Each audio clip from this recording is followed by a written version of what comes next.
할렐루야. 요한계시록을 읽고 듣고 그 가운데 기록된 것을 지키는 분들에게 복이 있습니다. 이제까지 요한계시록 연구에 대해서 많은 주제를 다루었고, 요한계시록 한 절 한 절 공부에 들어가기 전에 제가 서론적인 이야기들을 많이 다루었습니다. 오늘은 그 마지막으로 최종 완성 새 예루살렘이라는 주제로 말씀을 나누겠습니다.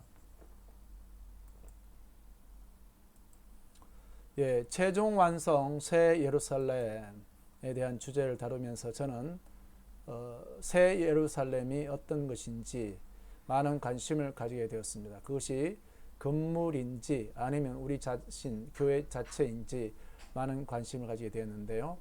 자, 그에 대한 그 관심에 새로운 눈을 갖게 된 것은 바로 요한계시록에서 교회를 상징하고 있다는 것이 세계로 되어 있는 것에서 새 예루살렘은 최종 완성이라는 데 주목하게 되었습니다. 요한계시록에서 교회는 1장에서 금 등잔대 이렇게 표현되어 있습니다. 예수님이 바로 이 금 등잔대 사이로 다니시는 대제사장으로 묘사되어 있고, 교회는 바로 금 등잔대로 이렇게 되어 있습니다. 제가 금 등잔대라고 한 것은요, 출애굽기에 나와 있는 성막에 있는 그 메노라, 바로 그 어두운 성막을 밝히는 그 등잔대로서의 말하는 촛대로 이야기하지 않고 등잔대로 말씀드린 것입니다. 그래서 이때 교회의 역할은, 세상 속에 있는 그 교회는 제일 중요한 역할이 어둠을 밝히는 것입니다. 바로 계시인 거죠. 그것이 교회의 제일 중요한 요소였습니다. 그 다음에 이제 계시록에 더 나아가면 바로 2장 3장에 7교회가 나오고, 그 이후에는 교회가 사라지는 것이 아니라 교회가 계속 나옵니다. 사실은 이 12장 1절에 보면 바로 그 해 입은 여인이 나옵니다. 이 해 입은 여인이 해를 입었다 할 때, 그때도 그 해는 그 영광의 빛을 바로 계시를 말하는 것입니다. 그리고 이 여인은 사내 아이를 낳는 것이, 물론 사내 아이를 예수님이냐 또 철장으로 만국을 다스릴 그 예수님이 보는 견해도 있고, 그러나 이제 교회 역할 중에 하나가 바로 그 사내 아이 다스릴 수 있는 실력 있는 사람, 그런 영적인 사람들을 낳는 게 교회의 역할이라고 말씀드릴 수 있겠습니다. 그렇게 또 교회가 여인으로 되어 있는데, 그러나 그 여인이 벌써 그 세상 속에 있는 교회에 사단의 깊은 것과 또 니골라의 그런 교훈들이 들어와서 교회가 이제 타락하게 됩니다. 그래서 그 교회가 결국은 적그리스도에게 사용되는 음료가 되는, 수많은 사람들을 그 포도주에 취하게 하는, 바로 음행케 하는 음료 역할을 하게 되느냐, 교회가 믿음의 순수함을 지키는 처녀로서 바로 새 예루살렘 단장되어 새 예루살렘의 최종 완성에 이르느냐, 이것이 바로 요한계시록에 나와 있는 교회 상징에서 제가 주목한 바입니다. 결국은 21장 9절에 새 예루살렘으로서 이 여인이 그리스도의 아내가 되는 것, 여기에 주목하게 되었습니다. 그러면서 두 번째로 이제 주목하게 된 것은요, 제가 요한계시록 연구에 대한 많은 책을 보면서 새 예루살렘에 대해서는 두 가지 견해가 있습니다. 첫째 견해는 새 예루살렘이 건물이라는, 그 다음에 뭐 건물의 뭐 크기, 높이, 또 모양 이런 거 관심 있는 사람, 또 그 위치 이런 데 관심 있는 사람, 이제까지 많은 사람들이 거기에 굉장히 관심이 많았죠. 그러나 또 한 부류가 있었는데, 그것은 새 예루살렘이 바로 교회, 그리스도와 교회의 연합의 결정체라고 말하는 부분, 저희는 거기에 많은 공감하게 되었습니다. 자, 제가 그와 같은 바로 그 새 예루살렘이 그 건물이 아니라 교회와 그리스도의 연합이라는데, 이런 것은 계시록 여기 계시록 22장 14절의 말씀에서 힌트를 얻었습니다. 제가 읽어보겠습니다. 계시록 22장 14절에 자기 두루마기를 빠는 자들은 복이 있나니 이는 그들이 생명나무에 나아가며 문을 통하여 성에 들어갈 권세를 받으려 함이니라. 김제 성경에서는요, Blessed are they that do his commandment, that they may have light to the tree of life and may enter in through the gate into the city. 여기에 enter in을 헬라어로 에스 에로코마이 도달하다 이렇게 되다는 뜻입니다. 자, 그 헬라어를 영어로 설명한 부분을 보니까요. enter into for an important purpose. 중요한 목적에 이르는 것을. For the believer doing so to experience the result of the Lord's eternal blessing. 바로 그 믿는 신자가 주의 영원한 그 축복의 그 경험한 결과에 이르는 것을 말합니다. 그래서 잔느기용의 요한계시록 265페이지 보면 이렇게 기록되어 있습니다. 영혼과 주님의 몸된 교회는 숱한 역경과 낯선 길을 통과하여 마침내 완벽하게 변화된 상태에 이르렀다. 이 상태에 도달함으로 영혼과 교회는 이제 하나님의 거주하시는 장막이 되었다. 통과하여 이르렀다. 이것을 잔느기용은 아주 잘 말하고 있습니다. 완벽한 상태에 이르는 것을 말합니다. 이게 바로 새 예루살렘인 것입니다. 자, 그리고 이 계시록 22장 14절에 이 enter in을 어떻게 보느냐에 따라서 건물 속에 들어가느냐 아니면 우리가 하나님의 최종 목적에 바로 도달하느냐 영적 실체에 이르느냐 바로 이런 것이 되겠습니다. 자, 그리고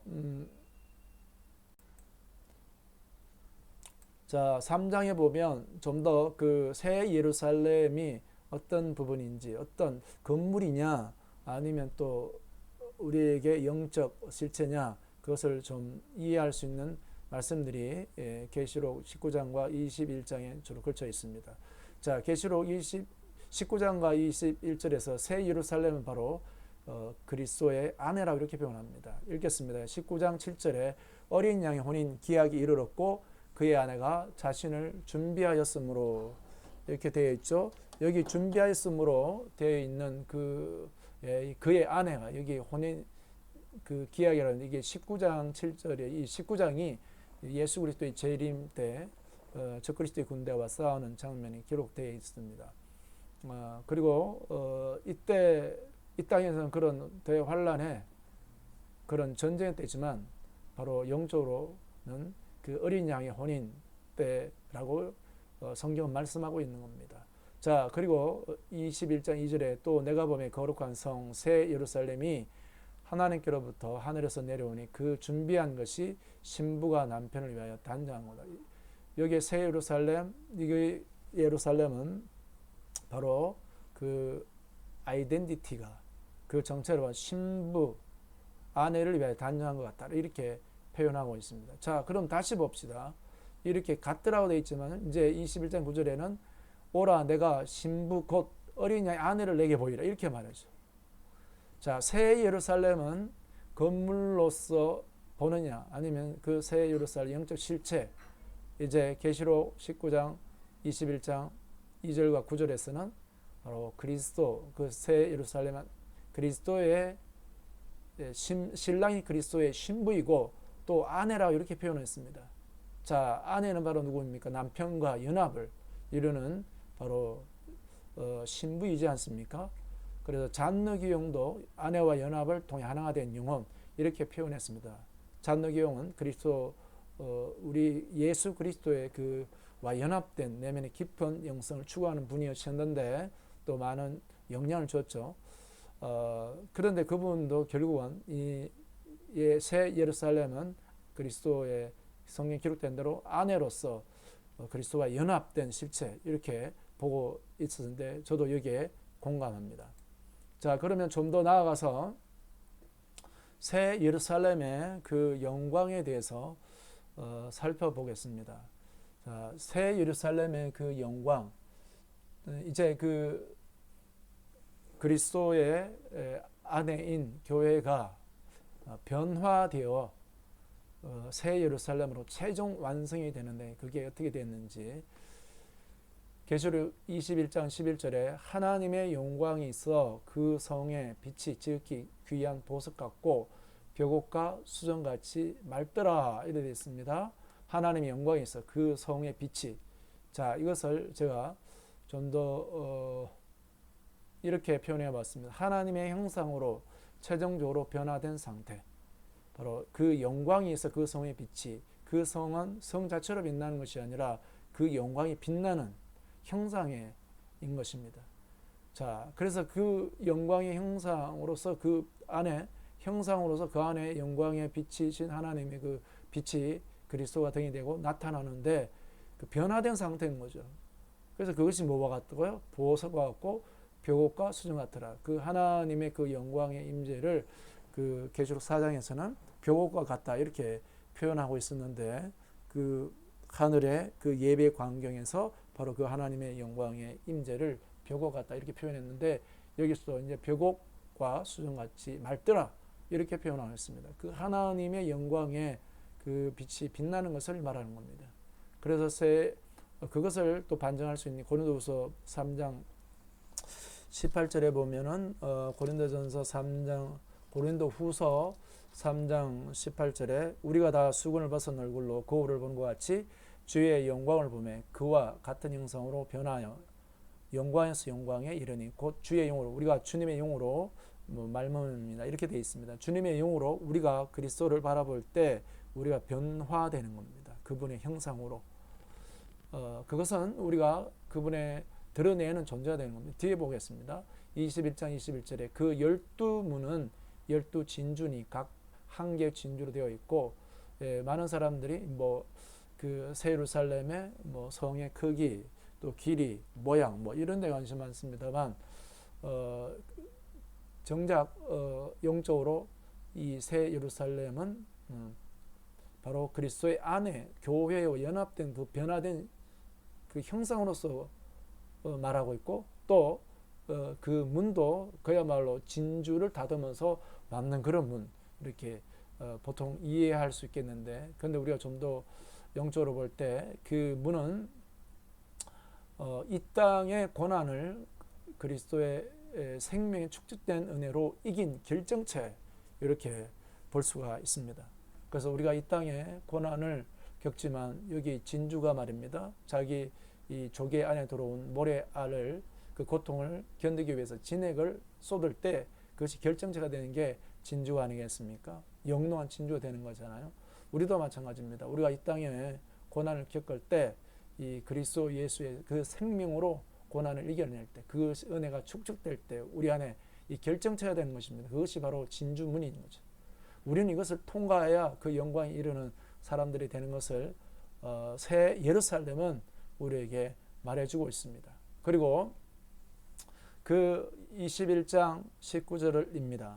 그 성의 성곽의 기초석은 각색 보석으로 꾸몄는데 이렇게 됐습니다. 자, 그 성곽의 기초석은 각색 보석으로 꾸며졌다고 이렇게 말하고 있는데 그 보석들이 기초석은 벽옥이요, 남보석이요, 셋째는 옥수요, 넷째는 녹보석이요, 다섯째는 홍만호, 여섯째는 홍보석, 일곱째는 황옥이요, 여덟째는 노곡이요, 아홉째는 담황옥이요, 열째는 비치옥이요, 열한째는 청옥이요, 열두째는 자수정이라 이렇게 각종 보석으로 되어 있습니다. 자, 그런데 우리가 한 가지 그 보석에 대해서 좀 얻을 수 있는 것은요, 계시록 22장 2절입니다. 여기에 보면 그 계시록 22장 1절에 보면 생명수 그 강이 그 보좌로부터 흘러오는데 2절에 보면 강 좌우에 생명나무가 있어 12가지 열매를 날마다 그 열매를 맺고 이래 나옵니다. 자, 요한계시록에서 우리는 이 계시록 22장 최종적인 바로 그 하나님의 그 생명수 강이 흐르는 바로 그것이 그 예루살렘의 가운데 있는 것을 볼 수 있습니다. 그런데 우리 좀 더 영적인 것으로 볼 때 이 최종적인 결과로서뿐만 아니라 요한계시록의 그 2장에 보면 에베소 교회가 이제 승리할 때 2장 7절에 이기는 그에게는 생명나무의 열매를 주어 먹게 한다 이렇게 주님이 말씀했습니다. 여기에서 그 12보석은요 우리가 그 생명나무로부터 나오는 그 열매에 갖고 있는 그 속성들이 우리 안에 나타나는 것을 말하는 거죠. 이기는 자에게 생명나무의 열매를 주어 먹게 한다는 것은 결과적으로 주어지는 거라고 우리가 여기에 기록되어 있는 것으로 봅니다. 그러나 중요한 것은요, 우리가 이 땅에서 신앙생활할 때 예수 그리스도는 우리의 참 포도나무, 우리가 그 가지로서 그분으로 말하면 진액, 생명으로 우리가 살아가는 거거든요. 이 신앙생활 실제거든요. 그 생명에 의해서 우리가 그 변화될 때 우리 안에 바로 그 열매가 갖고 있는 그 속성이 나타나는 거예요. 이게 이제 보석인 것을 말씀을 깊게 볼 때 우리가 이해할 수 있게 되는 것입니다. 보석은 보석이고 신앙생활은 따로 있는 게 아니라 바로 그 생명나무, 그리스도의 그 생명으로부터 우리가 바로 그게 접붙여진 가지로서 그 안에 거기에서 그 생명의 속성들이 12가지 방면으로 나타나는 거. 이게 보석이 되는 것입니다. 우리 신앙생활이 이렇게 고난을 이겨내고 우리에게 바로 그 그리스도의 참으로 생명이 나타나는 거. 이게 우리 신앙생활의 중요한 부분이죠. 또한 21장 18절에 그 성곽은 벽옥으로 쌓였고 그 성은 정금인데 맑은 유리 같더라 이렇게 되어 있습니다. 여기에 그 성곽은 벽옥으로 쌓였고 그 성 이제 그 성 내부를 말하는 거예요. 정금인데 맑은 유리 같더라 이렇게 되어 있습니다. 여기에 정금인데 맑은 투명하다, 맑은 유리 같다, 투명성인 거죠. 죄의 속성이 변화되어 하나님의 속성을 드러내는 투명체로 바뀐 것을 말합니다. 자, 우리는 이 죄의 속성 때문에 사람이 이중적이 됩니다. 그래서 그 사람됨, 그 사람의 죄성이 나타나지 그 안에 이 하나님의 속성이 나타나지 않아요. 바로 그거는 죄인이고 죄성의 인간이죠. 그러나 우리가 새 예루살렘으로 완성된다는 것은 우리 안에 바로 이 죄성의 속성들이 정결케 되는 겁니다. 말하자면 부서지고 우리 자아가 부서지고 깨어지고 뭐 벗겨지기까지 표현할 수 있을까요? 그렇게 되어서 점점 우리 안에 그 하나님의 속성의 그 부분들이 드러나는 겁니다. 그럴 때 우리는 우리 안에 이제 죄로 말미암아 나 자신의 자아가 드러난 자가 아니라 하나님의 이 정금 같은 하나님의 속성, 그분의 사랑과 그분의 무한하신 그 은혜와 사랑과 이런 부분이 드러나는 거예요. 그것을 드러내는 게 바로 새 예루살렘의 완성이 되는 겁니다. 우리 안에 끊임없는 신앙생활에 바로 이런 죄의 속성이 변화되는 부분들이 새 예루살렘의 완성을 이룬다는 사실이 우리가 새 예루살렘을 공부하면서 우리에게 많은 거룩하게 살아야 될 이유들을 가르쳐주고 있습니다. 그래서 저는 결론으로 이 땅의 고난을 그리스도의 생명의 은혜로 이겨내야 한다는 것을 이제 새 예루살렘을 공부하면서 배울 수 있는 부분입니다. 바로 이 땅의 고난은 이 진주문을 통과, 진주문으로 만들어 과정이 되겠습니다. 진주문을 통과하는 것입니다. 우리 모두는 이 땅의 고난을 통과하여 진주문을 통과하는 새 예루살렘 영광에 이르는 자들이 되기를 축원합니다. 자, 그리고 죄의 속성이 변화되어 하나님의 속성을 나타내게 하십니다. 이게 철저하게 우리에게 죄를 멀리하고 거룩하게 살아야 될 이유를 새 예루살렘이 가르쳐주고 있습니다. 이 땅에 바로 그 죄의 속성이 남아있으면 그 사람들은 새 예루살렘에 들어갈 수가 없어요. 우리에게 이 땅에서 거룩하게 참으로 살아야 될 이유가 새 예루살렘은 우리에게 말해주고 있는 것입니다. 그리고 또 새 예루살렘은 우리에게 고난을 이겨야 될 것과 죄의 속성이 변화되어야 될 것과 또 그보다 더 깊게 들어가서 우리가 그리스도와의 연합된 삶을 사는 것, 이게 그리스도와 연합된 삶을 이게 그리스도의 아내입니다. 그리스도의 신부입니다. 단장되는 겁니다. 자, 우리가 이 땅의 삶을 홀로 사는 게 아닙니다. 그렇다고 나의 죄성, 자아, 벌거벗은 채로 사는 게 아닙니다. 그리스도를 입어 그리스도와 연합된 삶을 사는 것, 그 완성, 그것이 하나님의 형상으로서의 완성입니다. 그리고 그것이 그리스도의 아내로 단장되는 것입니다. 이것이 새 예루살렘이 우리에게 말해주는 것입니다. 예, 지금까지 최종 완성으로서 새 예루살렘에 대해서 말씀을 나누었습니다.